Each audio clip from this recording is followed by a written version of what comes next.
एक नन्हे तालिबे इल्म की कहानी। एक दफा का जिक्र है कि एक छोटे से गांव में अहमद नामी एक बच्चा रहता था जो इल्म का बहुत प्यासा था।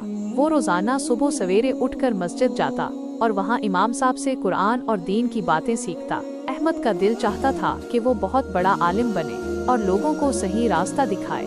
एक दिन इमाम साहब ने एक हदीस सुनाई जिसका मफहूम था कि अल्लाह तालीज़ इल्म वालों को पसंद करता है और उनके दर्जात बुलंद करता है। ये हदीस सुनकर अहमद बहुत मुतासिर हुआ और उसने मजीद मेहनत करने का पुख्ता इरादा कर लिया। अहमद के वालिदैन गरीब थे लेकिन उन्होंने हमेशा उसकी पढ़ाई में मदद की। अहमद को अक्सर ऐसा भी होता कि उसे पेट भर खाना ना मिलता, लेकिन इल्म हासिल करने का शौक उसके दिल में इतना था कि उसे इन मुश्किलात की परवाह ना होती। एक दिन गांव में एक बहुत बड़े आलिम दीन तशरीफ लाए। उन्होंने गांव के बच्चों से इल्मी मुकाबले का ऐलान किया। अहमद ने भी इस मुकाबले में हिस्सा लिया। मुकाबले में मुख्तलिफ सवालात पूछे गए जिनके जवाबात अहमद ने बड़ी रवानी और एतमाद से दिए। अहमद की इल्मी सलाहियतों को देखकर बड़े आलिम दीन बहुत खुश हुए और उन्होंने अहमद की खूब तारीफ की। उन्होंने कहा कि ये बच्चा मुस्तकबिल में एक बहुत बड़ा आलिम बनेगा और दीन की खिदमत करेगा।